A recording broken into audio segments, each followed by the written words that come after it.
Audience అంటే ఇంతకుముందు సహనం క్షమ ఇవి రెండు ఉండేవి ఆడియన్స్లో. ఇప్పుడు అది లేదు, మెర్సిలెస్గా ఉంటున్నారు. అంటే పొద్దున్నే ఒక సినిమా చూసినప్పుడు నేను బయట రాగానే చెప్పాను, సినిమాని డిజైన్ చేయడానికి చాలామంది ఉండొచ్చు వెనకాల. ఒక హీరో చెప్తాడు, ఒక డైరెక్టర్ చెప్తాడు, లేకపోతే ఒక ప్రొడ్యూసర్ చెప్తాడు.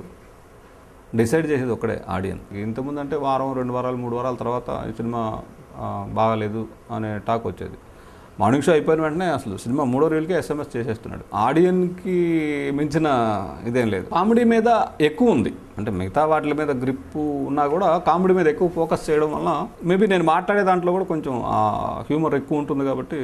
అంటే నన్ను అడుగుతారు, అంటే మీరేం సాధించాలని వచ్చారంటే, ఆడియన్స్ని సాధించకుండా సినిమా దిగలేదు చాలంటాను. కాన్ఫిడెన్స్ అనేది లోపించిన దాంట్లోంచి, అంటే ఇప్పుడు కొంతమంది ఉన్నారు, వాళ్ళు బేసిక్గా రీమేక్స్నే నమ్ముతారు. ఏదో ఒక భాషలో ఆడి ఉంటేనే ఆ సినిమాని ఇక్కడ తీద్దాం అనుకునే కొంతమంది ఉంటారు. కొంతమంది ఆ పలానా స్టోరీ రైటర్ ఇస్తేనే సినిమా చేద్దాం అనుకుంటారు. దీంట్లోంచి కాన్ఫిడెన్స్ ఉన్న వాళ్ళు ఏదైనా చేయగలరు. కాన్ఫిడెన్స్ లేనప్పుడు వీ హ్యావ్ టు, మార్కెట్ ఉంది, ఈ మార్కెట్ ఉండడం లేకపోవడం అనే దాని మీద ఈ ప్రాబ్లమ్స్ అన్నీ ఎక్కువ. పరిశ్రమ ఫేస్ చేసే ప్రాబ్లం అంటూ ప్రత్యేక, అంటే ఇప్పుడు మంచి సినిమా తీస్తే చూస్తున్నారండి, మంచి సినిమా తీయకుండా ప్రాబ్లం ఫేస్ చేస్తుంది అనుకోవడం అంత రైట్ కాదేమో.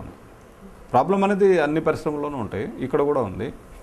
దానికి రకరకాల కారణాలు చెప్తారు. థియేటర్స్ చిన్న సినిమాకి దొరకడం లేదని, బయ్యర్లు కొండ అని రావడం లేదని, ఆడియన్స్ కూడా అంటే చిన్న సినిమా అంటే వాళ్ళకు కూడా చిన్న చూపు వచ్చేసిందని, అంటే ఏముందిలే చిన్న ఆర్టిస్టులతో మనం థియేటర్కి వెళ్ళి ఎందుకు చూడాలి, అంటే బాగా గ్రాండియర్గా చాలా ఎక్కువ ఖర్చు పెట్టి చూసిన సినిమాలకి వెళ్దాం అనే మార్పు కొంత అయి ఉండొచ్చు.